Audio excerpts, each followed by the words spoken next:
மூத்தோர்களுக்கு கீழ்ப்படியாமல் இருக்கிறீர்களா? மனதளவில் தாழ்மை குணம் இல்லாதவர்களாக இருக்கிறீர்களா? பெருமை உடையவர்களாக இருக்கிறீர்களா? உங்களுக்கான இன்றைய காட்ஸ் கிஃப்ட் 1 பேதுரு 5:5. அந்தபடி இளைஞரே, மூப்பருக்கு கீழ்ப்படியுங்கள். நீங்கள் எல்லாரும் ஒருவருக்கொருவர் கீழ்ப்படிந்து மனத்தாழ்மையை அணிந்து கொள்ளுங்கள். பெருமை உள்ளவர்களுக்கு தேவன் எதிர்த்து நிற்கிறார், தாழ்மை உள்ளவர்களுக்கோ கிருபை அளிக்கிறார்.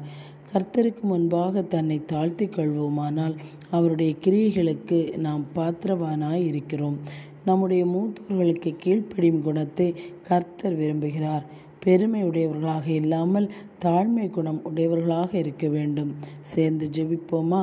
அன்பும் இரக்கமும் நிறைந்த அன்பு நேசரே, யாரெல்லாம் பெருமை குணம் உடையவர்களாக இருக்கிறார்களோ அவர்கள் அதிலிருந்து மாற்றிக்கொள்ளவும் கீழ்ப்படியும் குணமுடையவர்களாகவும் தாழ்மை உடையவர்களாகவும் மாற்றுமாறு இயேசுவின் நாமத்தில் ஜெபிக்கிறேன் நல்ல பிதாவே.